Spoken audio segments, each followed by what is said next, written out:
Hola, ¿cómo están? Buenas noches, bienvenidas, bienvenidos. 22 horas, 21 minutos en estos 40 días, 40 noches.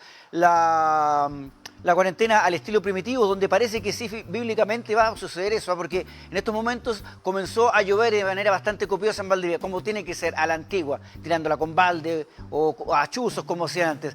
Estamos en una nueva emisión de este programa, esta locura que hacemos los días lunes y días viernes para acompañarles desde las 22 horas, para conversar de la nueva forma que nos tiene esta nueva forma de relacionarnos, la nueva forma de trabajar, de conversar, de toda esta pandemia, esta cuarentena que nos trae. Pero también es bueno ir haciendo otros viajes, otras realidades, porque la vida sigue y la memoria siempre tiene que estar bastante clara. La semana pasada estuvimos con el Ceremi de las Culturas, las Artes y el Patrimonio de la región de Los Ríos, conversando sobre justamente ese fin de semana el patrimonio, pero algo que en Valdivia ya había iniciado antes, la Universidad Austral de Chile, específicamente a través de la Dirección de Museología, donde también hizo un trabajo colectivo, asociativo con otras unidades, con esta rememoranza, este recuerdo triste que es los 60 años del terremoto de 1960, el más grande que ha habido. Tuvimos invitados en noticias, tratamos este tema y por supuesto cómo ha ido ese trabajo, y como lo decimos siempre, es bueno tener un viaje a otras latitudes, un viaje al epicentro.cl, como fue la página. Para conversar de ello, esta noche junto a nuestro panelista Pedro Brand, director de Radio Regional, estará Marcelo Godoy, el director de, bueno, que valga la redundancia, de Dirección Museológica de la Universidad Austral de Chile, para hablar sobre este otro tipo de cosas. La pandemia no solo nos da la posibilidad, o sea, muchas cosas negativas, por supuesto, pero también nos da la posibilidad de reencontrarnos a través de un diálogo a la distancia, por supuesto, pero también sirve para rememorar cosas, rescatar otro tipo de situaciones, y es como de la Dirección de Museología de la Universidad Austral de Chile están aportando esto, y por supuesto todas sus actividades están en virtud de esta nueva situación, y por eso los invitamos a conversar, a escuchar la conversación y por supuesto participar a través de nuestras redes sociales con Marcelo Godoy, quien está el invitado hoy día, a quien los damos buenas noches, Marcelo.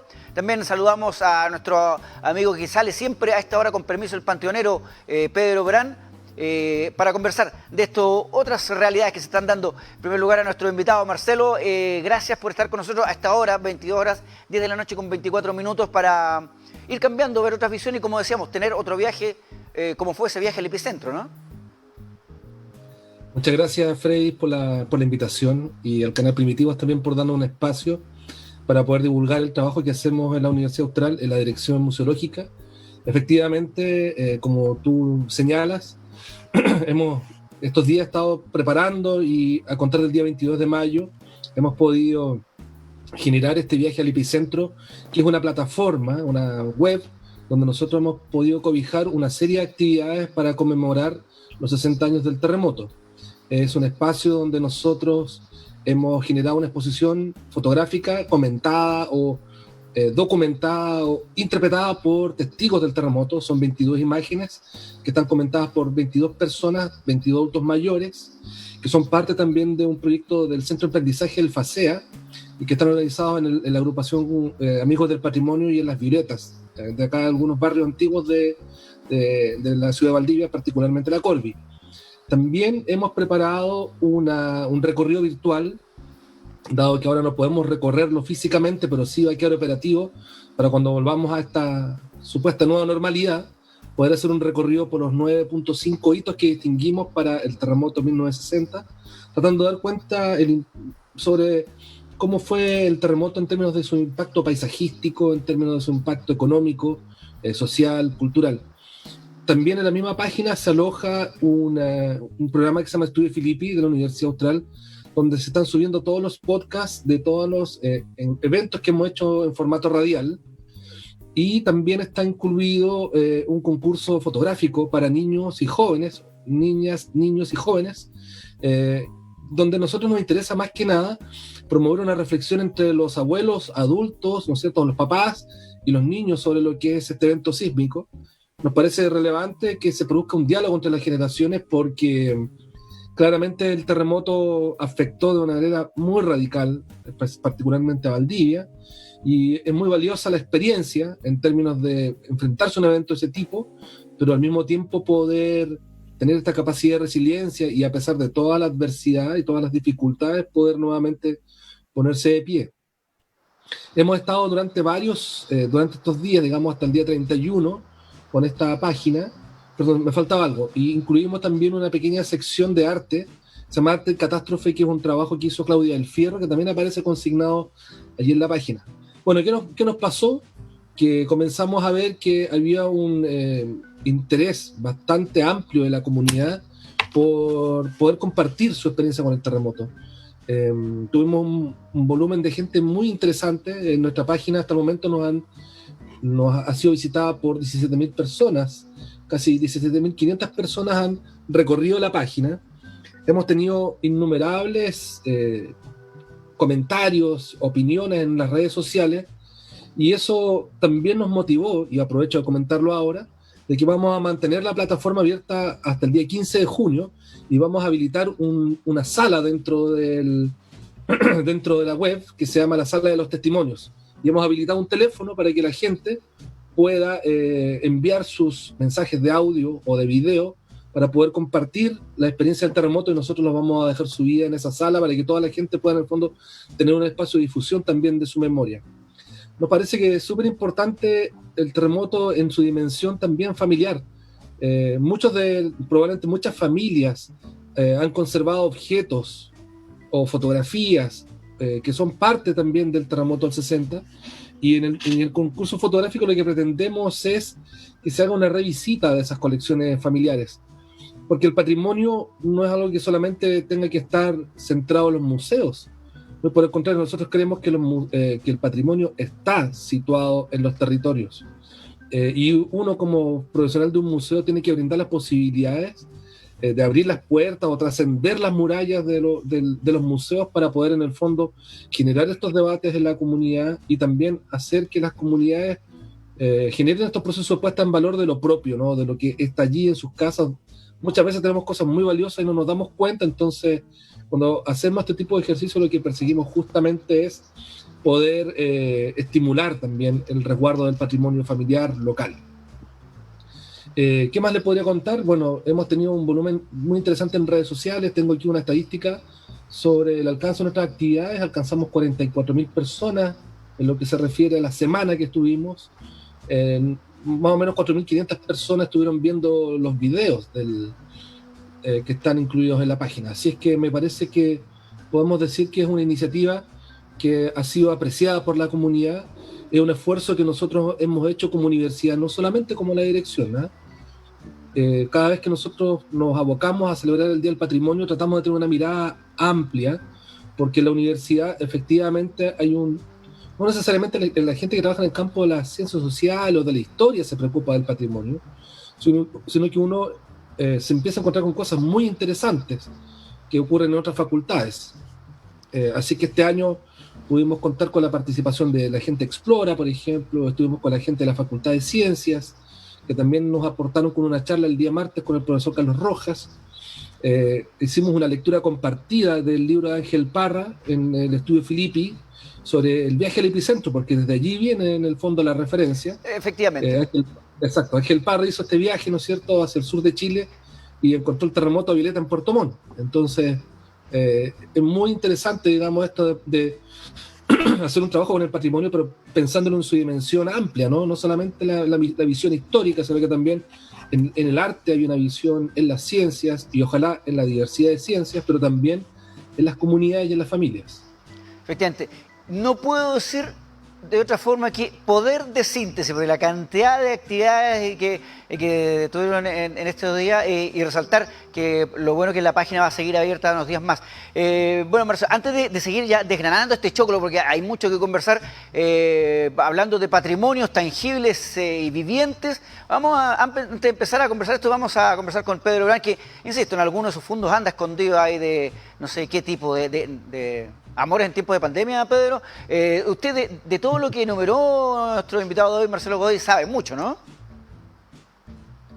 Bueno, la verdad es que está lloviendo en Valdivia, se siente la lluvia, y eso obviamente hace un poco recordar la época del terremoto del 60, porque lamentablemente después del terremoto se puso a llover.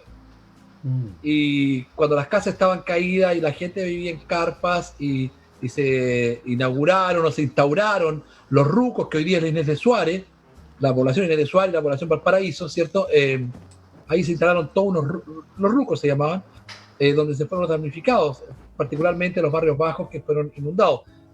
Yo, la verdad es que tengo un recuerdo muy latente, muy patente del terremoto, porque ya estaba yendo al colegio.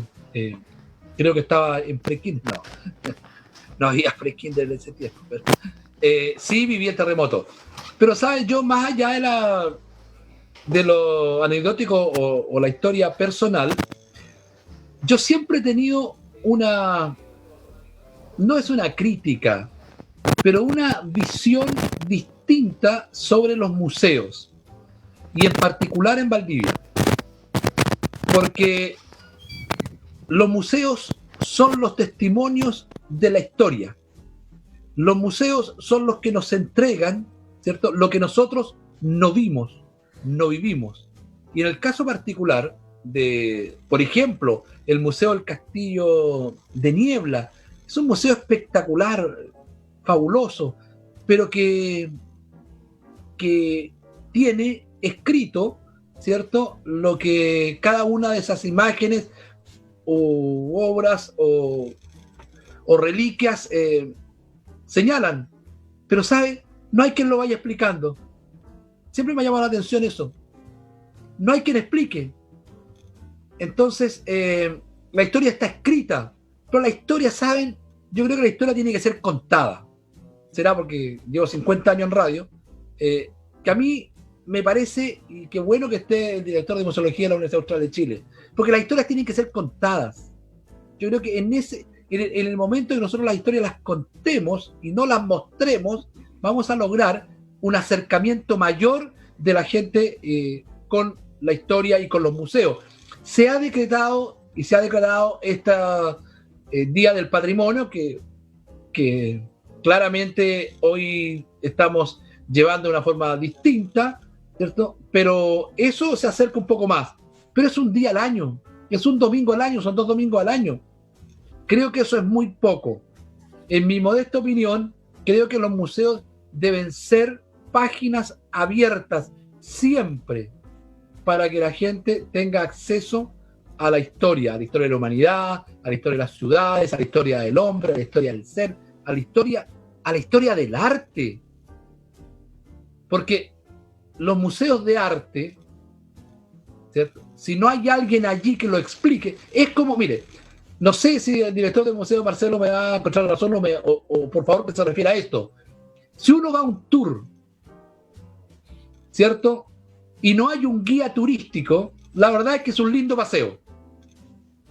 Es un lindo y entretenido paseo. Pero, como le agregan el guía turístico, que va explicando y va narrando lo que uno va mirando, obviamente que por sí el museo se hace algo mucho más interesante. Más allá del terremoto del 60, que conmemoramos en esta fecha, un terremoto dantesco, trágico, que obviamente marcó familias por siempre, por generaciones y generaciones. Las familias que sufrieron pérdidas humanas, materiales y de todo tipo para el terremoto de 1960 son familias completas y generaciones que quedaron marcadas para siempre. Los que vivimos el terremoto del 60, ¿sabe qué? No arrancamos de los temblores. Y esa es una característica de todos quienes vivimos el terremoto del 60. Yo me recuerdo, y esta es una anécdota muy personal, estando en Santiago, en una reunión para el terremoto, entiendo que fue del 84. Del 84 creo que fue, ¿no? Por ahí. En un 10º piso de un edificio. Salieron todos arrancando y yo me quedé sentado en mi silla. Nadie entendía nada. Porque para mí los temblores no son sinónimo de arrancar. Muy por el contrario, el que arranca pierde. No sé, Marcelo, desde lo que yo planteo con respecto a la visión personal de los museos, se está contemplado, ¿cierto? O se está la inquietud, o es una situación que yo tengo con los museos. Buen punto planteado, don Pedro.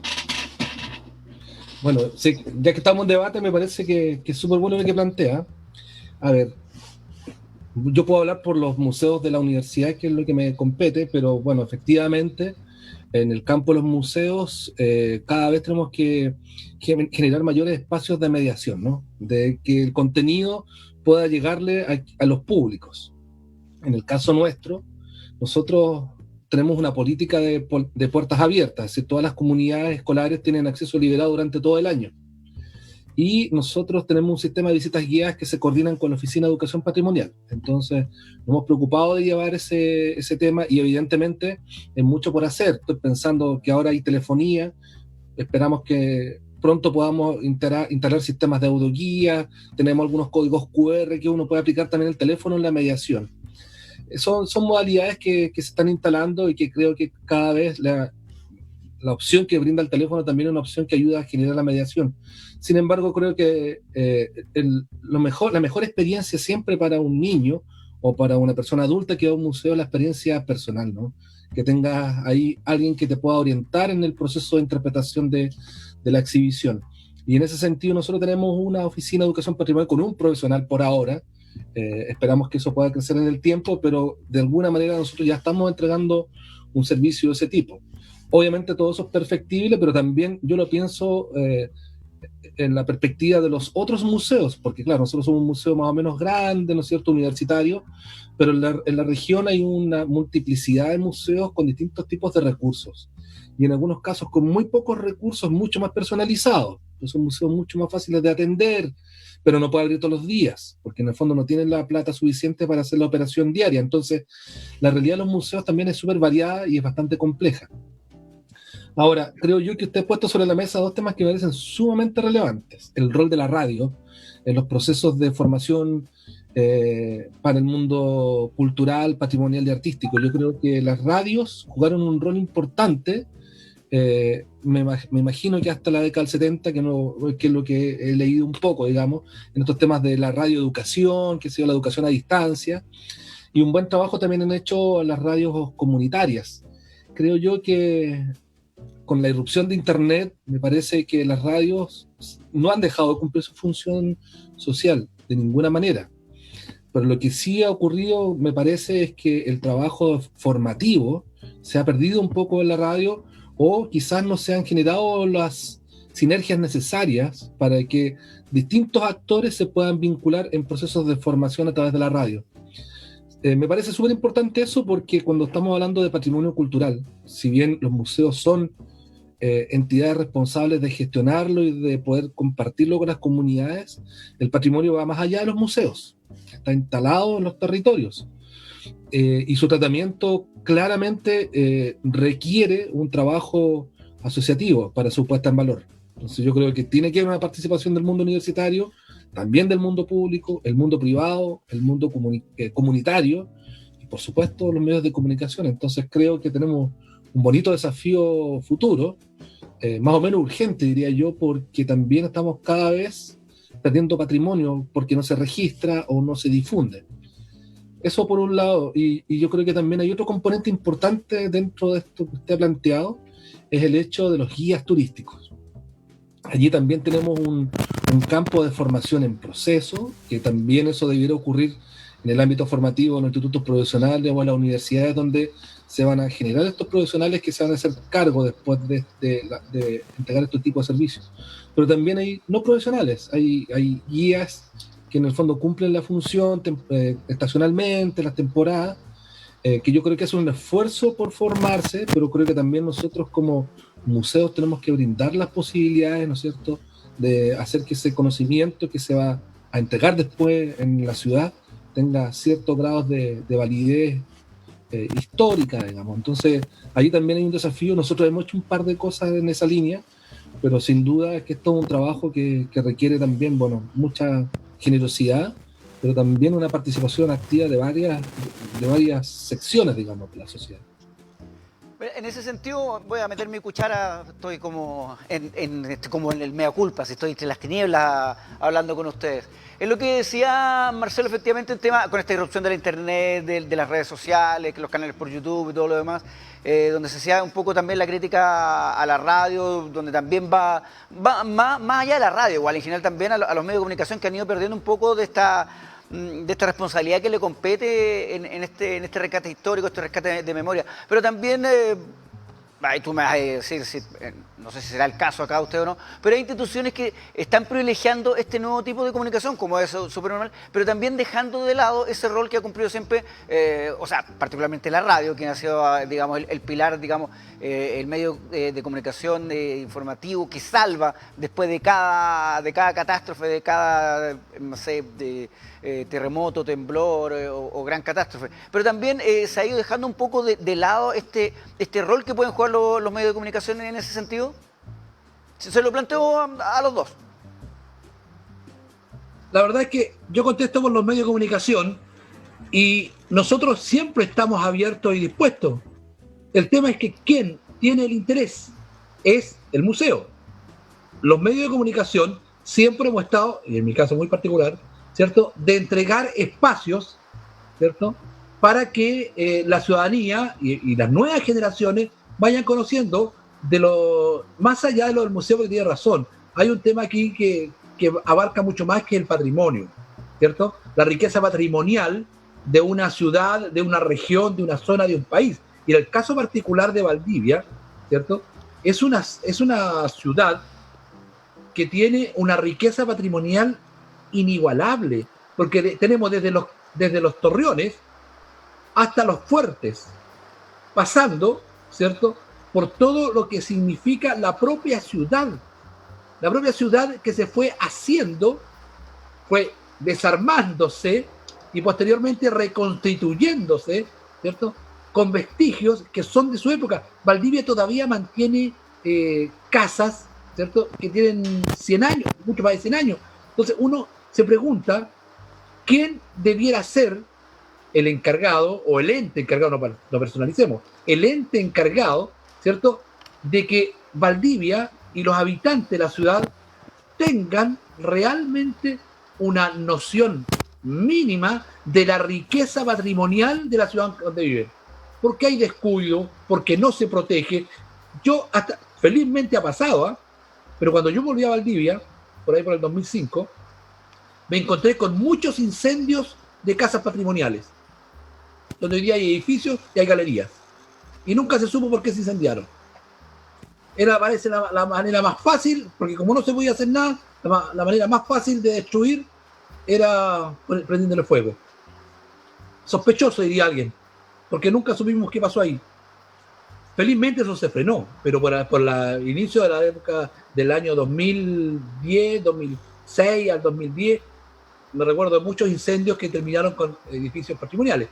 Volviendo a lo mismo, ¿quién debe hacer la promoción del patrimonio de la ciudad? No sé si es la Universidad Austral, no sé si es Museología, no sé si el Ministerio de la Cultura, que es nuevo por lo demás, bien que exista el Ministerio de la Cultura, pero más allá del nombre, el título y los cargos, ¿cierto?, es que desarrollen una función que llegue a la gente. Yo complementaría que, bueno, el patrimonio también incluye toda la dimensión natural, ¿no? Tenemos patrimonios naturales maravillosos en nuestra región. Por lo tanto, esto amplía el rango de gestión del patrimonio cultural y natural. Claramente, yo le comentaba al principio, yo creo firmemente en que la gestión del patrimonio y su puesta en valor obedece a una lógica asociativa, consorcial, no sé, llamémosla como queramos, digamos, pero también hay una institucionalidad cultural que, si bien es una institucionalidad más bien reciente, desde el advenimiento de la democracia, se ha desarrollado más, ¿no? Pero también había otras instituciones que han permanecido en el tiempo, que tienen una larga data y han hecho una contribución. Pensando, por ejemplo, en el Consejo de Monumentos Nacionales, que es la entidad que se preocupa del resguardo de los monumentos del país, ¿no? Y bueno, el Ministerio de la Cultura y las Artes, que también ha desplegado sus servicios, abordando también las problemáticas atingentes a patrimonios bastante particulares, como el patrimonio intangible, como el patrimonio el patrimonio artístico. Por dar algunas referencias, creo yo que efectivamente el resguardo del patrimonio y su difusión efectivamente tiene una competencia técnica, porque en el fondo hay que investigar, por ejemplo, para saber de qué estamos hablando cuando hablamos de patrimonio. Pero creo yo que en esta dimensión patrimonial también hay una dimensión propia, ¿no? La del portador de un valor cultural, ¿no? Creo yo que eso también es súper importante que lo tengamos en referencia, porque el patrimonio no está muerto, el patrimonio está absolutamente vivo en las comunidades, y claro, el trabajo de su difusión, de su puesta en valor, si bien le compete al mundo público, digamos, por lo que se indica, digamos, de acuerdo a los marcos legales, hay también un compromiso de algunas instituciones como son las universidades para su resguardo. Me parece también importante la participación del mundo comunitario, donde yo también veo algunos ejercicios súper importantes. Estoy pensando en el Museo Despierta en Mano de Malalhue, que surgió en una sala de clases y hoy día lleva más de 20 años operando como un museo. Estoy pensando en el museo en el Tume, ¿no es cierto? Estoy pensando en los museos municipales, estoy pensando en los museos escolares como el de La Guada ahí, que desarrolló Miguel Hernández, o el museo del escolar de Niebla. Es decir, tenemos, como le he comentado, una variabilidad de museos que están todos haciendo un aporte con los recursos que disponen, con el recurso humano o financiero, digamos, con el espacio físico. Probablemente sí hayan cosas que resolver. Me parece que el esfuerzo que hacen es bastante genuino, pero claramente necesitamos probablemente una mayor inversión pública en buena parte de nuestro patrimonio cultural. Creo que también tenemos que avanzar como país en una redefinición de nuestra política pública respecto al patrimonio cultural. Yo sé que se han hecho algunos esfuerzos, pero claramente nos quedamos cortos con nuestro marco jurídico, y probablemente nuestro marco institucional también tenga que crecer un poco más. Pero para poder en el fondo hacernos cargo correctamente del patrimonio necesitamos competencias, claramente necesitamos gente que trabaje en el tema, pero también necesitamos proyectos de largo plazo. Yo creo que el patrimonio cultural es en algunos casos muy complejo de poder investigarlo, restaurarlo o gestionarlo, y por lo tanto a veces se requiere de una mirada de largo plazo para generar su puesta en valor. Y creo que se han hecho algunos esfuerzos. Estoy pensando, por ejemplo, en el programa Puesta en Valor, que se inició, no recuerdo si fue en el primer gobierno Bachelet, con un crédito al BID. En todo Chile se hizo un aporte, no sé, no recuerdo bien la cantidad exacta, pero eran algo así como $100 millones, me parece, que era un fondo destinado justamente a la puesta en valor de proyectos que son relevantes para los territorios. Y aquí, en la región de Los Ríos, recuerdo que nosotros como universidad trabajamos en un diagnóstico del patrimonio cultural de la región. Probablemente sea uno de los pocos, si no el único, diagnóstico del patrimonio a nivel de la región. Y logramos, en un ejercicio bastante acotado de tiempo, levantar un inventario de 1.471 bienes patrimoniales. Bien importante eso, porque en el fondo nosotros no solamente hicimos un inventario, sino que también tratamos de definir lineamientos de gestión, porque en el fondo hay patrimonios que son más o menos comunes. Estoy pensando en el patrimonio ferroviario, por ejemplo, que tiene una presencia territorial bastante evidente, y su tratamiento es más o menos, requiere herramientas más o menos similares. Estamos pensando en los conjuntos fortificados. Estoy pensando en el patrimonio arquitectónico, donde encontramos conjuntos arquitectónicos bien importantes en Valdivia, en La Unión, por ejemplo, como conjuntos, ¿no? Estamos pensando en el patrimonio arqueológico. Tenemos algunos sitios súper relevantes. Tenemos el sitio Marifilo ahí en Panguipulli, que es el más relevante después de Monteverde en términos de antigüedad y en términos de complejidad. Tenemos el sitio Chanchán en Mariquina. Es decir, tenemos un innumerable conjunto de recursos patrimoniales y ese diagnóstico se generó, digamos, para que se puedan tomar decisiones públicas respecto a la gestión de ese patrimonio cultural. Creo que se ha avanzado. Claro, quizás obviamente necesitamos una mayor velocidad en algunos casos, porque hay algunos patrimonios que están en una situación muy difícil. En otros casos se requiere más que tiempo, se requiere recursos financieros. En otros casos se requiere disponer de personal profesional para poder atenderlo. A mí me preocupa mucho, por ejemplo, yo que como antropólogo trabajo mucho la tradición oral, y yo ya, no sé, me ha tocado sepultar por lo menos a 8 colaboradores o 10 colaboradores con los que yo he trabajado, y yo sé que cuando se va cada uno de ellos se va una parte importante de la historia de nuestra región. Entonces siento que hay una demanda, más que una demanda, hay una necesidad muy urgente de tener gente haciendo trabajo de campo en torno a nuestro patrimonio cultural. Eso creo que podría de alguna manera ayudarnos a resolver esa brecha. Y por otro lado, tiene que ver otro tema muy importante que tiene que ver con las condiciones técnicas, ¿no? Para poder conservar el patrimonio. Creo que también ahí nos faltan profesionales, pero las voluntades no. Es decir, yo creo que yo tengo que sacarle el sombrero al trabajo que hacen numerosos museos de toda la región, haciendo un esfuerzo bien cuantioso de dedicación para poder, en el fondo, poder conservar esas colecciones. Pero como habíamos conversado al principio, el patrimonio va más allá de los museos. Entonces, claramente, la mirada con la que tenemos que atenderlo es mucho más compleja y requiere, obviamente, mucho más participación. Bien, continuamos la conversación de esta noche con Marcelo Godoy, que de la Dirección Museológica de la Universidad Austral de Chile. En ese sentido, agradecerte, bueno, ¿quién más ha interesado en la charla patrimonial? Que no lo digo yo, lo digo el Ceremi el día viernes, ¿sabes? El patrimonio viviente federal. Insisto, aquí yo soy absolutamente inocente, dejaron eso instaurado, el Ceremi. Y que dejó varios palos hechos de todo esto. Marcelo, en ese sentido, qué picado. En ese sentido, en esta nueva forma de trabajar, tú decías, a ver, están las voluntades, faltan algunas competencias, el tema profesional, pero esta nueva forma de trabajar, esta nueva normalidad que se nos introdujo, y bueno, eso es harina de otro costal, ya sabemos la embarrada que dejó esta nueva normalidad, y abren los malls, etcétera, y vayan a tomarse un café, y ahí tenemos día a día nuevos contagios. Mejor ni nombrarla. Bueno, no nos desviamos del tema. ¿De qué manera, Marcelo, se ha visto, o sea, obviamente se ha visto totalmente cambiado el trabajo, pero se ha visto cambiado y se están viendo las nuevas potencialidades, o se ha visto perjudicado también el trabajo que están haciendo ustedes, la Dirección Museológica, donde además, si volvemos al tema que tenemos que tratar un rato más, el tema de este viaje al epicentro y toda la conmemoración, donde ustedes pudieron hacer un trabajo que aunó a muchas unidades, en este caso específico la Universidad Austral? Sí, bueno, hace rato ya que en el campo de los museos y en el campo del patrimonio se está hablando de la digitalización. Es decir, tenemos que obviamente hacernos cargo de la operación digital del trabajo patrimonial. Y esto nos aceleró un poco, no un poco, mucho diría yo, y bueno, nos obligó a hacer una reprogramación de todas las actividades que teníamos pensadas en el campo de extensión y educación en formato digital. En ese sentido, el trabajo que han hecho los colegas del área de educación, de extensión y de comunicación ha sido bien importante, porque en el fondo el hecho de estar encerrados cada uno en sus casas también genera problemas, digamos, en el campo, por ejemplo, de la educación, donde nosotros también cumplimos una función con la escuela. Entonces hemos tratado de entregar una oferta de actividades educativas mediante ese formato.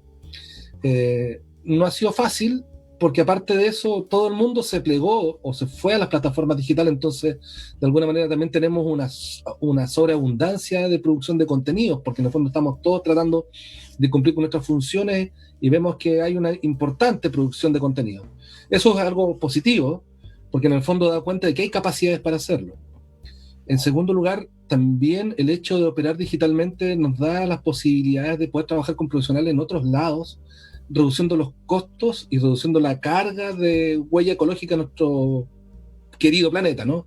Estoy pensando, hemos tocado participar en un par de conferencias con gente de otras partes, hemos invitado a conferencistas de otras partes también a compartir con los colegas acá de la región, y ha sido un costo muy bajo, digamos, porque no tuvieron que tomar un avión, no tuvieron que arrendar un hotel. Claro, se pierde el trato directo, la oportunidad de aprender en primera persona, pero también nos da la posibilidad de poder desarrollar actividades con gente que esté en distintos lugares del mundo en tiempo real. Entonces también eso lo encuentro bastante afortunado. Creo yo que nos permite también nutrirnos de una experiencia que también es compartida. Es decir, todo lo que nos está ocurriendo como sociedad hoy está ocurriendo en distintos lugares de Latinoamérica y del mundo. Entonces también uno se nutre de las experiencias que están en esos lugares y uno también aprovecha de aprender. En el caso, por ejemplo, de Italia o España, ellos están en un proceso ya de vuelta, poco a poco comenzando a abrir los museos, y nosotros estamos recién entrando a la etapa más crítica. Eso quiere decir que en términos del trabajo museal, nosotros nos ha tocado cerrar las puertas, bajar las cortinas, tapar los muebles, ¿no es cierto? Y deshabitar los espacios y solamente hacer los monitoreos que corresponden para su conservación. En cambio, los europeos ya están comenzando poco a poco a levantar el velo, pero ahora vamos a comenzar a ver lo que va a ser la catástrofe en términos económicos para la operación de los espacios culturales. Y yo creo que en nuestro país la situación va a ser similar o quizás peor, digamos, desde el punto de vista del sector cultural, porque ahí yo creo que cuando estamos hablando de esta problemática ya tenemos que salirnos un poco de la mirada solamente en el campo de los museos, que es un actor importante en todo el mundo de la cultura, pero claramente esto ha afectado al sector, muchos sectores, pero claramente el sector de la cultura es uno que se ve muy afectado porque es muy de día a día, los recursos no son los suficientes para hacerlo sostenible en el tiempo muchas veces, depende mucho del ticket, qué sé yo. Si bien se haya avanzado la digitalización de contenidos musicales o audiovisuales, el hecho de estar sin eventos públicos, que son una fuente importante de financiamiento de los eventos culturales, obviamente nos va a dejar una situación bastante catastrófica. Sin embargo, tendremos que ver cómo enfrentar esta situación compleja, pero mientras tanto, bueno, los que podamos, los que pueden y los que pueden colaborar con otros tendrán que también asumir estas funciones de educación, de mediación con las comunidades y sus públicos. Y en el caso del amplio sector cultural, muchos veo que se están tratando de reinventar para poder no perder el festival, no perder la programación del año, no perder la agenda de conciertos. Es decir, creo que es una situación muy compleja. Ya era un poco precario, digamos, el trabajo en el campo de la cultura, según lo que indican varios diagnósticos que se están haciendo, pero también estaba mostrando en el campo, por ejemplo, de la música, estaba mostrando un alza, el trabajo de circulación internacional, de músicos más profesionales que estaban en el fondo comenzando a armar estos pequeños grupos de trabajo, qué sé yo. Todo eso está por ahora detenido. Yo espero que el impacto no sea tan negativo, y particularmente en nuestra ciudad. Nosotros no somos la capital del país, nuestros recursos son aún más limitados y las posibilidades de acceder a medios de comunicación o a circulación nacional o internacional es un poco más compleja. Entonces me parece que tenemos ahí un gran desafío que atender como amplio sector. Bien, recordar que estamos en esta conversación hoy día con nuestro panelista. Salí de las tinieblas, me uní a ustedes en gloria y majestad. Recordar que esta conversación que tenemos en 40 días, 40 noches con el diluvio desatado ya en Valdivia, va por las pantallas de Canal Primitivos en nuestras estaciones propias en Valdivia, Osorno, Puerto Montt, nuestra señal desde Rancagua hasta Coyhaique, por supuesto a todo el orbe por nuestras redes sociales, Facebook, YouTube y... Tranquilo, Pedro, si se me había olvidado, por eso estoy recordando. Y también a través de 98.9 en Valdivia, Radio Regional, y por supuesto radioregional.cl, así que por SEACA, que no se me enoje mi amigo. Entonces, ¿algo que acotar, Pedro? Bueno, ya hemos hablado un poco de lo que es el patrimonio, tenemos claro cuál es la visión que tiene Marcelo del aporte patrimonial de la ciudad, lo que se puede hacer, lo que no se ha hecho. Es bueno que se reconozca que faltan cosas por hacer. Yo, antes de entrar a lo que obviamente es materia de este programa y que la gente yo creo que quiere también conocer, es cómo revivir o cómo volver a ver o cómo los que no lo vivieron, lo del terremoto, porque sé que hay una plataforma que es volver al epicentro, pero solamente como consulta y como información general, Marcelo, ¿cuántos son? No me descifra, pero los recursos que se destinan a museología en la Universidad Austral. ¿O con cuánta gente trabajan ahí? Ya. Mira, yo creo que la Universidad Austral ha hecho un trabajo súper valioso en lo que se refiere al rescate, cuidado, difusión del patrimonio cultural. Me parece que es la única universidad en toda Latinoamérica que tiene una dirección de museología, es decir, administra varios museos y espacios culturales y también colecciones hace más de 55 años. Entonces, eso ya habla de un compromiso de la institución por su patrimonio muy concretamente. Al mismo tiempo, despliegan un importante número de profesionales, somos más o menos 20 personas los que trabajamos en los museos de Frutillar y de Valdivia, con una planta profesional, tenemos laboratorios, tenemos depósito de colecciones, es decir, eso es una carga pecuniaria no menor. Y aparte de eso, la universidad tiene también una responsabilidad con su patrimonio arquitectónico. Son 14 casas patrimoniales, muchas de las cuales ha comenzado a restaurar, con aportes también del Ministerio de las Culturas, las Artes y el Patrimonio. Y aparte de eso, aparte de este patrimonio arquitectónico, histórico, cultural, tiene todo su patrimonio científico desarrollado por años de investigación. Hay también colecciones súper interesantes del campo de las ciencias, de mamíferos, de entomológicos, es decir, hay un universo también súper amplio de colecciones que están gestionadas por las facultades. Y agregaría un tercer componente que son los archivos institucionales, que creo que también es parte de la historia de la ciudad, el hecho de que la universidad haya dedicado tiempo, ¿no es cierto?, a manejar correctamente sus archivos. Entonces, creo que eso habla por sí mismo del interés que tiene la universidad con su patrimonio en un amplio sentido. No es buena la información en cuanto a que es la única universidad en Sudamérica que tiene un área de meteorología. Eso habla muy mal de los demás, es decir, de la poca importancia que le dan al patrimonio, a la historia. Y ahora nació de inmediato la pregunta, al escuchar, Marcelo, la arqueología que se desarrolla en la Universidad Austral, ¿depende de ustedes? Los estudios arqueológicos. ¿Hay algún estudio arqueológico preponderante o importante que hoy día esté desarrollándose en la región de los ríos por parte de gente de la universidad? Sí, bueno, lo que pasa es que la arqueología se desarrolla por dos caminos hoy en Chile, digamos. Lo que se hace por estudio de impacto ambiental y lo que se hace por investigación. O sea, una es obligada y la otra por... La otra es por pasión, digamos. Claro. Y nosotros hacemos trabajo por pasión y efectivamente hacemos trabajo arqueológico. La antigua directora, Leonora Adán, ha desarrollado varios proyectos Fondesit, ha logrado conformar un equipo de investigación súper heterogéneo, interdisciplinario, y se ha trabajado sistemáticamente arqueología en los últimos 15 años acá, en Valdivia y en la región. Aparte de eso, hay también otros equipos de investigación que convergen con la universidad. Nosotros ahora estamos trabajando en un proyecto de arqueología centrado en el siglo XVIII, tratando de dar cuenta de las relaciones interculturales, ¿no?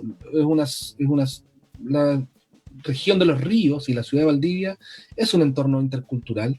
Entonces, esos detalles, digamos, esos matices de la historia, son súper interesantes revisitarlos, yendo hacia las fuentes, porque en el fondo se hace arqueología histórica o antropología histórica, es decir, trabajamos o con cultura material o con tradición oral, pero nos remitimos a las fuentes.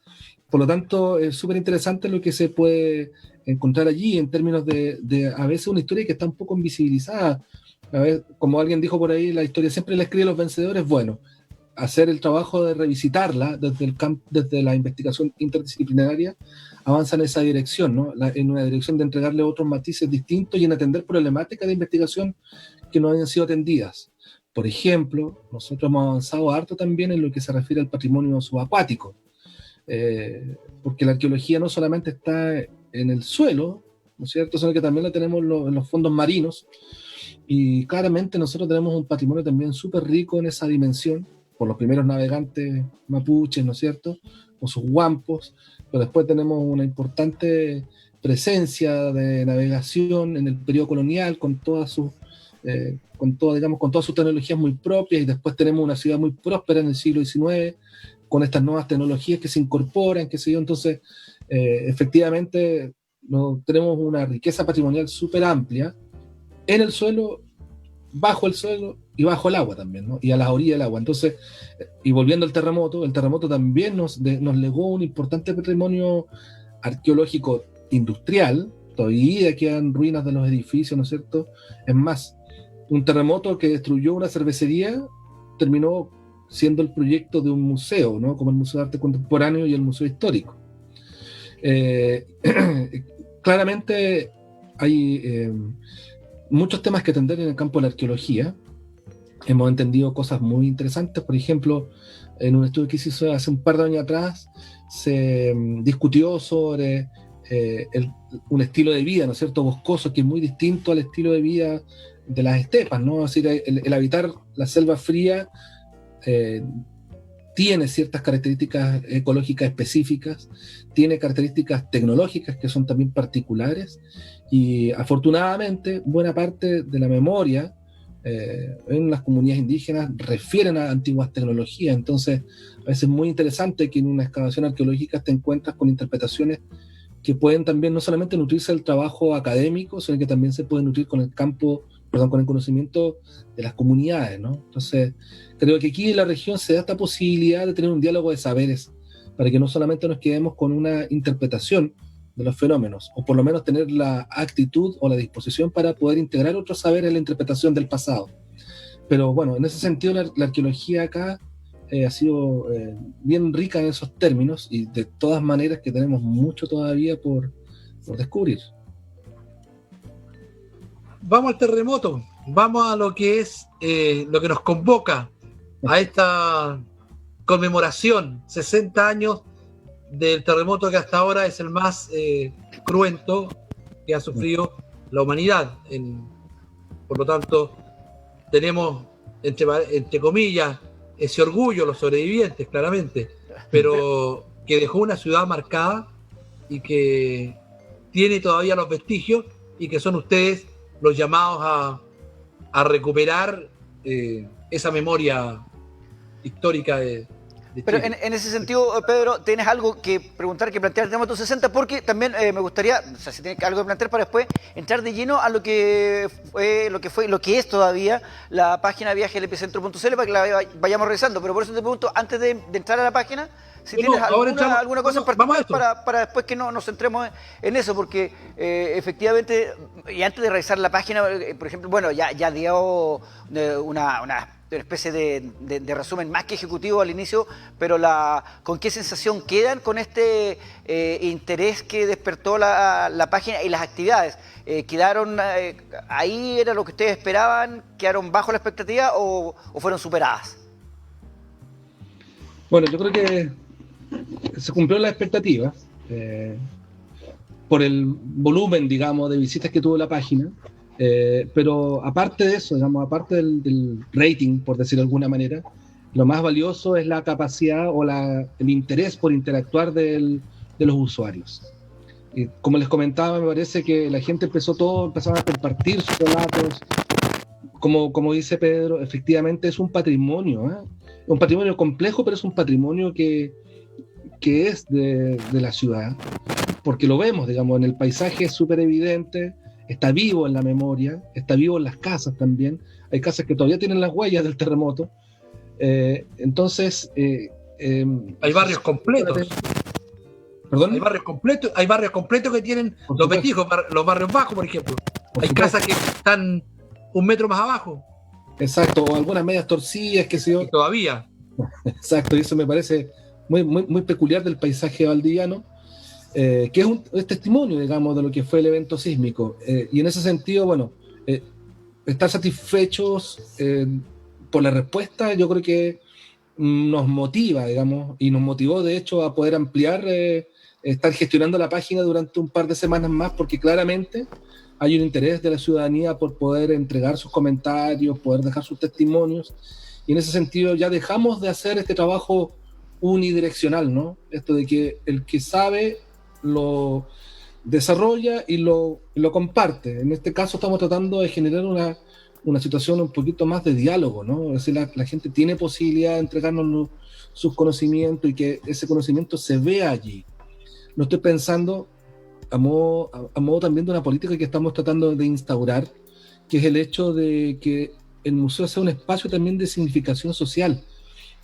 Por ejemplo, nosotros organizamos desde el año 2017, si mal no recuerdo, el objeto del mes, que partió como un ejercicio en la dirección de Karim Bail. Apareció un ejercicio de poder sacar de los depósitos de colecciones objetos que fueran interesantes, llamar la atención o fueran significativos para los funcionarios de la dirección. A contar del año pasado, no de este año, el año pasado comenzamos a hacer este mismo ejercicio, pero invitando a la comunidad a que exhibiera en los museos objetos significativos. Estoy pensando, por ejemplo, en Valdiversa. Ellos llevaron al museo la bandera de Valdiversa y la pudimos exhibir en una vitrina. La gente de Valdiversa decía que encontraban muy valioso ese gesto, porque en el fondo sentían que había un reconocimiento a su labor, y me parece que eso es también, la función de los museos es también reconocer no solamente los patrimonios, sino que los ejercicios ciudadanos, los ejercicios sociales, y en ese caso creo que la bandera de Valdiversa cumplió ese objetivo, digamos. Y en el caso del viaje al epicentro, nosotros, por ejemplo, cuando construimos la exposición, por teléfono contactamos a todos los adultos mayores que nos colaboraron, porque en el fondo colocar las fotos así como así era un ejercicio que ya se había hecho muchas veces, pero a propósito de lo que hemos conversado, ¿no? Esta necesidad de poder rescatar la memoria de nuestros adultos mayores, que son nuestro tesoro, digamos, que son nuestra historia. Entonces, poder haber hecho ese contacto, yo creo que ellos lo agradecen mucho, el hecho de que sean reconocidos en su memoria y que esa memoria también se lleve a un espacio donde otras personas también lo van a poder compartir y lo van a poder apreciar. Eso yo creo que es uno de los elementos más valiosos de Viaje al Epicentro, el haber convocado una participación y el poder revisitar también estas memorias que están allí en las casas y poderlas llevar a este espacio que es un espacio museológico más formal, pero que en el fondo está tratando de tener de servir no solamente de espacio de contención, sino que también de poder irradiar esos patrimonios que están dentro de las casas. ¿Les parece? Y por eso mismo. Sí, disculpe que te interrumpa, Marcelo. ¿Les parece que mientras, obviamente te queremos ir escuchando, parece si vamos, mientras tú nos vas guiando, hagamos este viaje al epicentro.cl, vamos viendo efectivamente eso que tú decías, ese rescate no solo efectivamente de la memoria, de la imagen, sino que un nuevo elemento incorporado que yo creo que es uno de los que más se rescata, el relato. Así que no sé si vamos viendo, nuestro director nos va a poner en pantalla viajealepicentro.cl mientras seguimos escuchando tus reflexiones, Marcelo, que ahí está. Viajealepicentro.cl, claro. Te encuentras con esto. Un viaje si a la memoria. Claro, si puedes bajar la página, vamos a llegar aquí abajo, un poquito más abajo, vamos a ver, ahí están las imágenes, y tú pinchas sobre las imágenes. ¿Cuál te tenga que pinchar, Marcelo? La que tú quieras. Vamos a seleccionar una imagen, ahí está. Bueno, y abajo de la imagen te vas a encontrar que está el audio de... Ahí está don... ¿Te parece, Jovito? Marcelo, que escuchemos el audio? Por favor. Entonces, reiterar, tú en viajealepicentro.cl te encuentras con esto, la foto, tú pinchas la foto, está obviamente quien, en este caso, Jovito Castañeda, hace el relato y lo mejor de todo. Vamos con ese audio. Soy Jovito.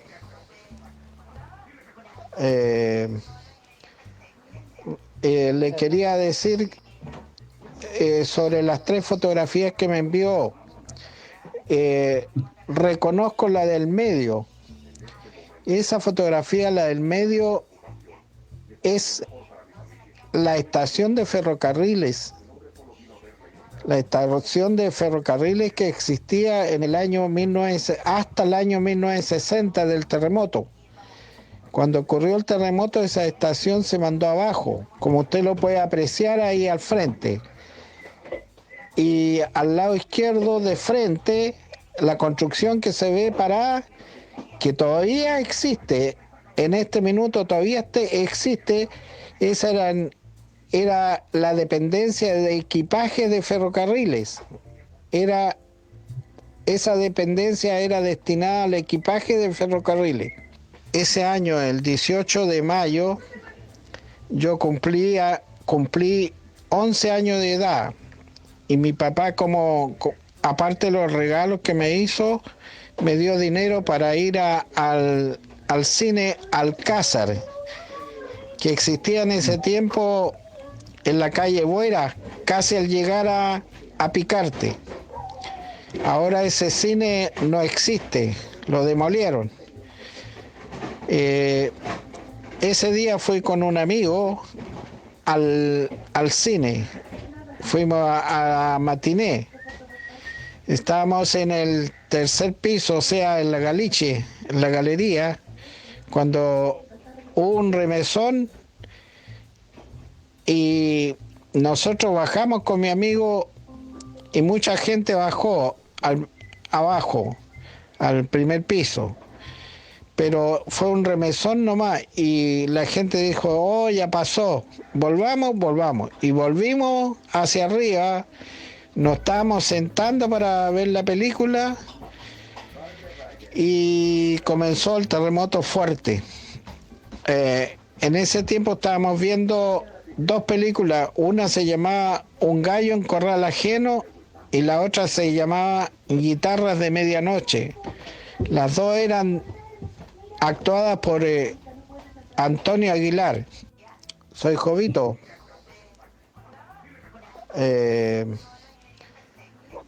Le quería decir sobre las 3 fotografías que me envió. Y volvió Freddy, reconozco la del medio.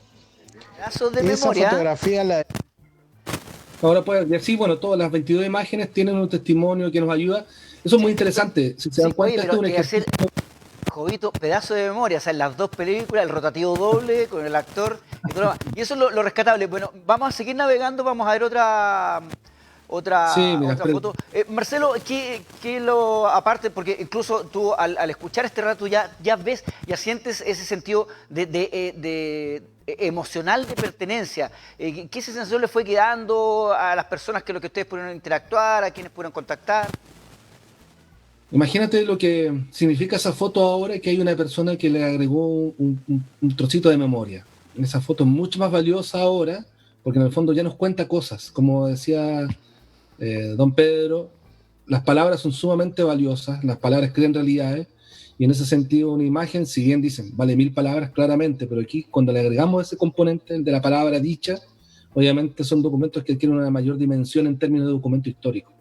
Por eso es súper valioso el ejercicio, y creemos que bueno, estos ejercicios ojalá se pudieran hacer con mucha frecuencia. Cada vez más colegas, estoy pensando en la Unión de Historias, por ejemplo, ellos están trabajando ya con una colección fotográfica y han hecho este trabajo también en la unión de vincular la imagen con la memoria viva.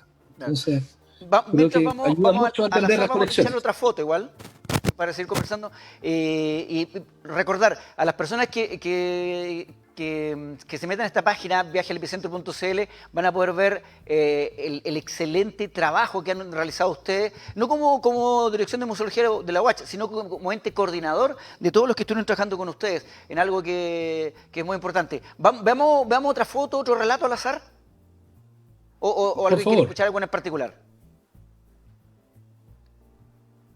La foto 11, me pareció que era el Alcázar, ¿no? El teatro.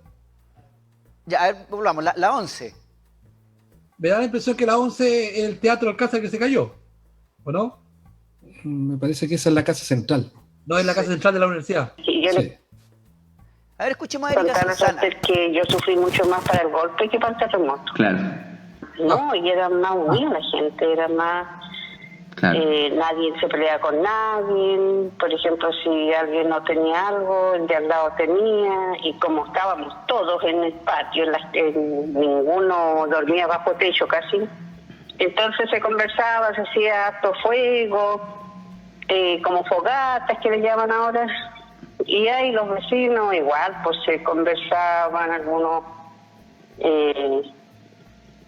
contaban sus historias de niños y se reían al final. Pero pasamos una etapa y para mí no fue tan cruel.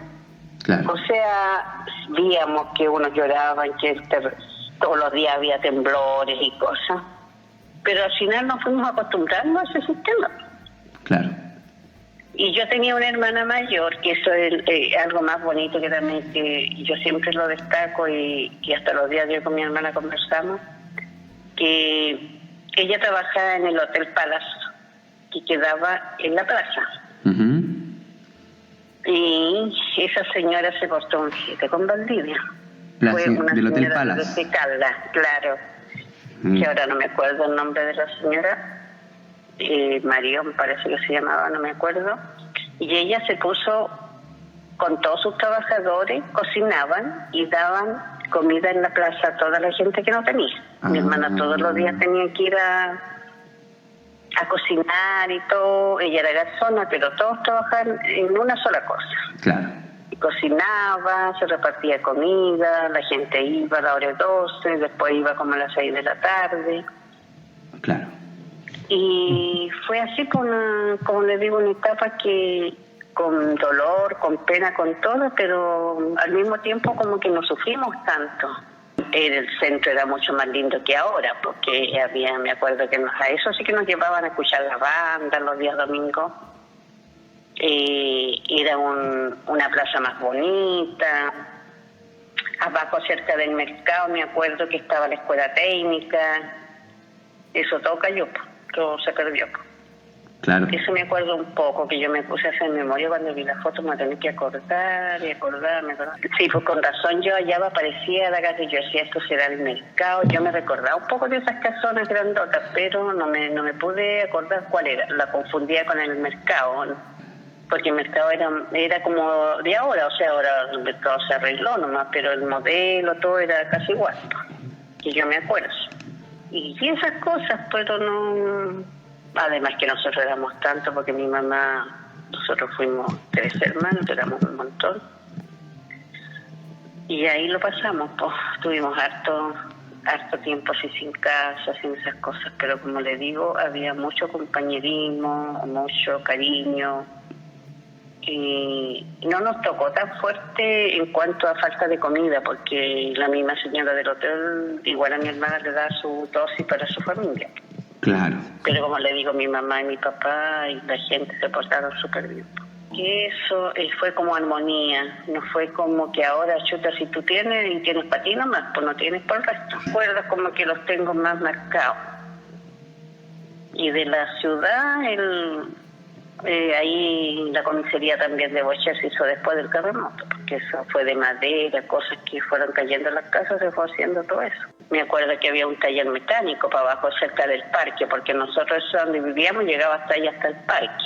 Nosotros vivíamos justo donde está la escuela España. Eso llegaba hasta el parque.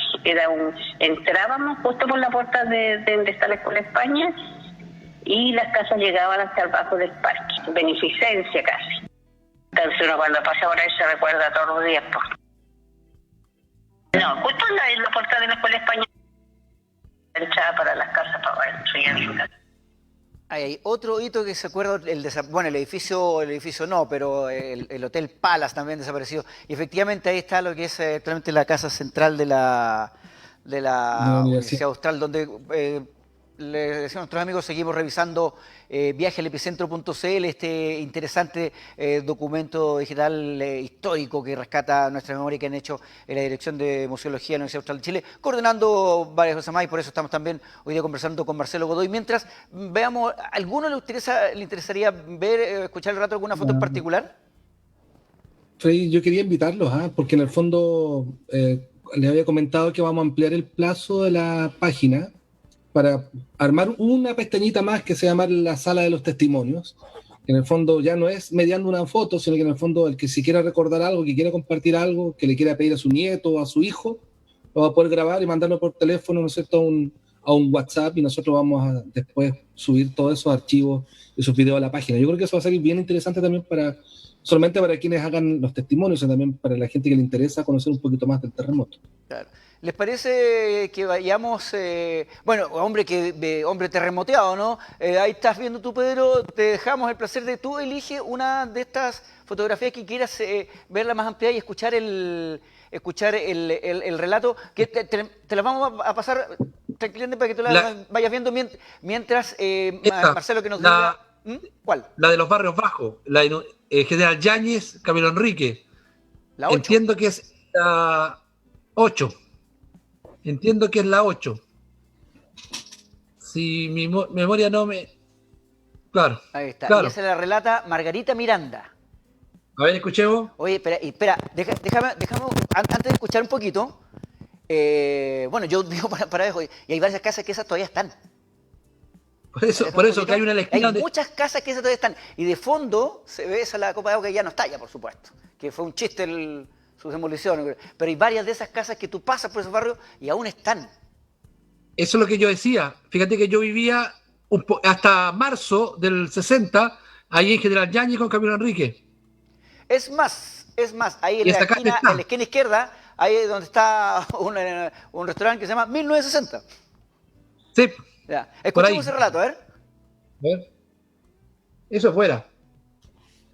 Sí. Y después, como la semana, vino una lluvia que se levantó como 1 metro más de agua, porque llovió toda la noche, todo el día. No podíamos, porque nosotros después llegamos ahí mismo, pero una casita que se había ido en la cuneta, la levantaron y los dejaron ahí para que cuidemos las cosas que estaban debajo de las casas. Los dejaron ahí en esa casita. Pero llovía tanto que parece que el agua iba a entrar, estaba como 1 metro más de alto porque le pusieron palo debajo. Y yo había un perrito, me lo dejaron encargado, así que le abrí la puerta al pobre perrito, lo dejé adentro y ahí durmió. Pero la media agua quedó entrada el agua, pues aquí quedó. Y al otro día ya hizo bueno, René hizo una cuneta así para que se fuera por el canal para abajo el agua, para que la casa no se... Y ahí hasta que bajó el agua, como al mes me fueron a sacar a mí de ahí. Y me llevaron al campamento Mensel, a los rucos. Ahí me llevaron. Pero quedó todo eso bajo de agua, eso el barrio bajo, quedó todo. Y después, como la semana, vino una lluvia que se levantó como 1 metro más de agua, porque llovió toda la noche, todo el día, no podíamos... Bien, ahí entonces está parte de ese relato donde estábamos ahí que se recordando. había ido en la cuneta. Ahí está, acá. Efectivamente, como decíamos, bueno, hay varias de esas casas que están, y lo comentábamos ahí, de fondo se ve esa copa de agua donde ahora hay un conjunto habitacional donde, no sé si ustedes recordarán el chiste cuando quisieron demoler esa copa de agua, ¿no? Que también da para otra memoria. Claro, esa es la calle Bueras. Claro, hay una confusión, porque los barrios bajos se inundaron con el maremoto. Posteriormente, lo que decíamos al comienzo, cuando hablábamos con Marcelo, después vino una lluvia que del encargo, es decir, llovió como 10 días y la gente no tenía casa y la gente no tenía nada. Y más encima, la gente en los barrios bajos, las casas que quedaron buenas, la gente se fue al segundo piso porque no había cómo sacarla. Y más encima lloviendo, un poco lo que dice la señora. No, pero definitivamente un notable relato de esto. Ya en nuestra red social nosotros, por supuesto, hemos compartido y seguimos compartiendo la página donde, si tú la lees, qué mejor título. Dice, cuando tú entras, lo primero que dice, un viaje a la memoria. Algo que, por supuesto, un viaje que nunca debemos dejar de hacer. ¿Qué sensaciones te quedan? Primero, ¿qué sensaciones te quedan a ti, Pedro, de que viviste el terremoto, ver y escuchar esto? Después, Marcelo, ¿qué sensaciones te quedan a ti como equipo que trabajó, cómo coordinar todo este trabajo y tratar de que las personas entregaran el mejor testimonio que pueden tener, que es la experiencia propia? Yo rescato el trabajo realizado, la voz, el relato, porque hemos visto, hasta hace poco, no sé si todavía estará, pero en el Club Alemán había una exhibición de fotos del terremoto, cierto que eran fotos, ¿ya? Pero esto es foto, es imagen, es recuerdo, pero hay voces que relatan lo que pasó. Mira que hay una señora que dice que sufrió más durante la dictadura que para el terremoto. Eso es mucho decir, ¿ah? Eso es mucho decir, porque en el terremoto, ella, obviamente, los que teníamos otras redes familiares y de otro tipo, no pasamos hambre, pero claramente hubo hambre, porque para que llegaran las frazadas, los colchones de la ayuda humanitaria, que vino, y los jamones chinos y un montón de cosas que empezamos a consumir, para eso pasó mucho tiempo, para eso pasó muchísimo tiempo. Los primeros días fueron durísimos. Y como decía alguien por ahí en un relato, creo que decía, dormimos en el suelo. dormimos, porque más allá que nuestras casas, en el caso particular, no hubiese caído, o sea, a nadie se le habría ocurrido dormir en la casa, y menos nosotros que éramos niños. Entonces, habitamos una leñera, un galpón que había en el patio, donde se traían las cosas del campo. Entonces, entre leña, carbón, papa y todo aquello, ahí se improvisaron los camarotes para dormir. Por lo tanto, ver esto y escuchar relatos, la verdad que esto tiene un valor agregado al recuerdo, porque efectivamente uno va al centro del epicentro. Marcelo, te escuchamos. Bueno, gracias Pedro por tus comentarios. Son muy gratificantes porque en el fondo el objetivo justamente es eso, ¿no? Tratar de generar estos espacios. Lo hemos hablado desde el principio. Los museos tienen que ser espacios abiertos y en ese sentido darle espacio a otras voces, como tú bien señalas, es uno de los objetivos que se cumplen con este trabajo. Y nos dimos cuenta que también había muchas ganas de querer seguir contando relatos, y por eso mismo lo vamos a tener abierto y vamos a habilitar esta otra sección que va a ser la sala de los testimonios, ya no para interpretar, sino que las personas libremente para poder enviar un mensaje de audio o un mensaje en video para poder complementar aún más, ¿no es cierto?, lo que fue la memoria del terremoto 1960. Nos parece que es valioso ese enfoque social, ¿no? Porque buena parte del terremoto también se habla siempre desde el punto de vista de la catástrofe nomás, o bien de la gesta, ¿no? Heroica que se hizo con el Riñiguazo, cosas que son muy valiosas, pero en el fondo las voces de las personas creo que son importantes traerlas a la plataforma y traerlas a la sociedad.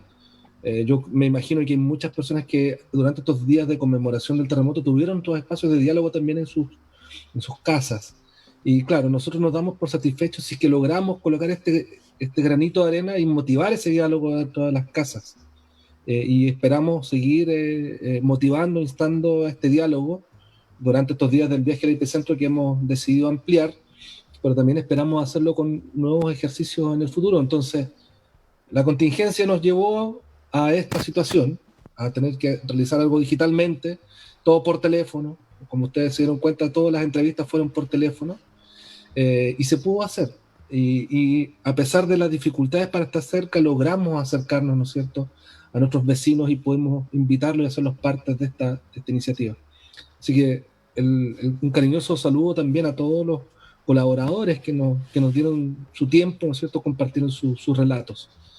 Y bueno, y por otro lado está el trabajo que han hecho los colegas, que también aprovecho de entregarles un cariñoso saludo a los colegas que se rompieron el lomo trabajando en esto, también a los otros colegas de las otras reparticiones de la universidad. Esto es un trabajo que nosotros hacemos cuando celebramos el Día del Patrimonio Cultural, que este año coincidió con los 60 años del terremoto. Hemos desde hace unos 2 o 3 años atrás como tratar de salir de Valdivia también. Entonces, por ejemplo, el concurso fotográfico o la lectura del capítulo de Ángel Parra lo hicimos con los colegas de las otras sedes. Entonces, hemos hecho un trabajo también por hacer partícipe a Coyhaique, a Puerto Montt y a Valdivia en este tributo, en esta conmemoración del terremoto de 1960. Eso. Bien, gracias Marcelo. Queremos agradecerte este espacio que te has hecho hasta ahora.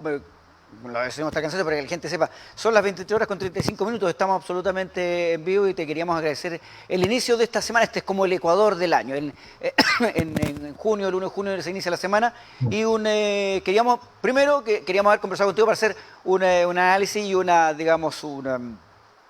especie de evaluación de lo que fue esto, pero con muy buenas noticias, aparte que esto afortunadamente sigue unas semanas más. Antes de despedir, no sé si Pedro tiene algo más que agregar, como que para variar nos pasamos del tiempo, ¿no? Pero felicitar el trabajo que ha hecho. Que hacemos, ¿no? La verdad que sí, felicitar el trabajo que ha hecho Museología y Marcelo en particular en la Universidad Austral. La verdad que es un trabajo absolutamente didáctico, es un enriquecedor, es educativo, además es recreativo. Por lo tanto, y entrega información, que es lo que nosotros hemos propiciado siempre. De tal manera que felicitaciones, reconocimiento, un muy buen trabajo y esperamos que la gente sepa apreciarlo, visitándolo, no digo disfrutándolo, pero sí, yo creo que se disfruta esta historia contada así, esta historia mostrada así. Creo que al final se termina disfrutando como dije al comienzo, más allá de los recuerdos, de las marcas que quedaron en todas las familias que perdieron gente, gente que perdió todo, que empezó de nuevo, y obviamente, y con más de uno menos, lo que obviamente trae consigo la tragedia. Por lo tanto, felicitaciones, muy buen trabajo, Marcelo, lo que hacen ustedes ahí en Museología de la Universidad Austral de Chile, y ojalá que esto se repita, en términos de que esta muestra no sea abierta solamente para el Día del Patrimonio, que si bien es cierto, tú dices, va a estar un poco tiempo más abierta. Yo creo que habría que abrirla, si no permanentemente, a lo mejor es imposible técnicamente, pero por lo menos que haya mucha más periodicidad y no esperemos un año o la celebración del patrimonio para poder tener acceso a esto que es tan enriquecedor, que nos llena de nostalgia, de recuerdo y que por supuesto nos hace mirar el futuro con otros ojos, porque siempre cuando uno mira para atrás, lo que ve para adelante es mucho mejor. Ahora bien, si se puede repetir con otros hechos, si el museo pudiese tener la posibilidad de que uno lo visite continuamente de esta forma, sería maravilloso, y creo que ahí ya estaríamos dando un salto al futuro en cuanto a la conexión de la ciudadanía con su pasado, con la historia y por supuesto, porque no hemos hablado nada de arte, cosa tan interesante también. Ya tendremos un capítulo para hablar de lo que es el patrimonio artístico, que entiendo que ustedes también resguardan. Bueno, muchas gracias nuevamente, ¿no? Sí, dale, Marcelo. No, gracias a ustedes, gracias a don Pedro, gracias a Freddy por la invitación. Invitar a toda la comunidad a que siga visitando www.viajealepicentro.cl. Vamos a estar con la página, con el concurso y la sala de testimonios hasta el día 15 de junio.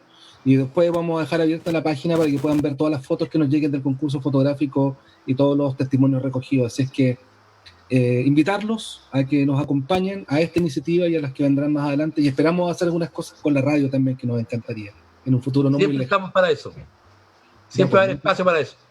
Bien, muchas gracias. Antes de retirarnos, hubo algunos comentarios, siempre tratamos de interactuar con el público que hasta ahora nos está viendo a través de redes sociales.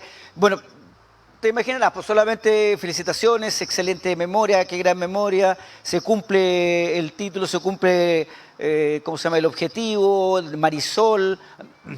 Alberto Reyes, hablando de viejos barrios y de viejos, ¿ah? Saludos a un grande como Marcelo, dice. Luis, saludos también, y interesantísimo programa, grande don Marcelo, estamos acercándonos, yo no estoy leyendo nomás, de a poco a declarar patrimonio vivo Pedro Brand, una broma desde la región metropolitana. Juan Torres también saluda, Luis, también Carlos Becerra, que está también por las redes sociales, Marcos, Andrea también, cariños para ella, Carol desde la región metropolitana. Desde Tres Espinos, entre el camino Valdivia Niebla, Álvaro Mera, que está también viendo, y Camila, y mucha gente que también se ha sumado a esta hora, donde ahí queda claro que espacio para la memoria tenemos. Marcelo, las pantallas de 40 días, 40 noches, para que te despidas, y un mensaje para la gente que pueda seguir disfrutando y recordar que van a poder seguir disfrutando de este viaje a la memoria. Por supuesto, bueno, muchas gracias, invitados todos a viajealepicentro.cl. Estamos en nuestras redes sociales con Museos Austral, ahí van a poder acceder a todas las actividades que son el viaje al epicentro, pero también hay muchas otras actividades dirigidas a los niños, a las niñas, a los jóvenes y también a los adultos. Así que les deseo lo mejor, un gran abrazo, y por favor, todos a contribuir con el patrimonio cultural, que también es una responsabilidad compartida de toda la sociedad. Eso, muchas gracias. Muchas gracias, Marcelo, te agradecemos por darte este tiempo, hasta esta hora tan tarde, aquí junto con Pedro, hablar de este patrimonio y no olvidar el tema de que no tenemos que olvidar, valga la redundancia. Así que eso sería. Marcelo, muchas gracias por estar con nosotros, te agradecemos este trabajo, y bueno, siguen llegando comentarios y los siguen agradeciendo. Muchas gracias. Bien, ahí está entonces, Pedro, llegamos hasta aquí con este 40 días, 40 noches. Yo antes de memoria, porque aquí si me van a matar, yo tendría que haber empezado con esto, sé que es algo muy personal, pero un cariñoso saludo, un afectuoso abrazo a mi madre, que hoy día está de cumpleaños, que si no la he recordado hoy día, creo que con esta lluvia no es muy agradable dormir afuera. Así que, viejita, feliz cumpleaños hoy día. Me sumo a ese saludo, a ese abrazo, a ese abrazo fraterno, feliz cumpleaños. Ya almorzaremos Chao. Yo lo estaba yendo de menos. Bien. Marcelo, Pedro, de nuevo, muchas gracias. Nos vemos. Oiga, antes de irme, bueno, vale la pena, estos espacios son buenos, lo dije hace un par de programas, el ser sobreviviente del terremoto del 60, de la Unidad Popular, de la dictadura, de varios terremotos y de 2 gobiernos de derecha, la verdad que me hacen tener la experiencia necesaria para opinar. Chao, que estén bien.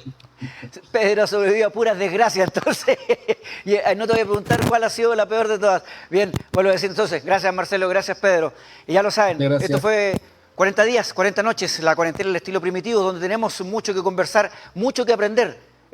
Sobre todo sobre la vida. Y hoy día hemos aprendido algo nuevo, hemos aprendido que la gente recuerda, hemos aprendido que la gente que vivió el terremoto del 60, el más grande que pueda tener registro la historia de la humanidad, sigue con la memoria fresca, siguen entregando testimonios y lo principal, tienen las ganas de hacerlo y nosotros tenemos que aprovechar esas ganas. Esto fue 40 días, 40 noches. Gracias por estar ahí con nosotros. Por supuesto, cuídense, un abrazo a la distancia. Recuerden, si esto fuera clases, si estuviéramos en la escuela, cuídense todos porque para cuando pasen lista no falte nadie. Nos vemos. Chao, que estén bien.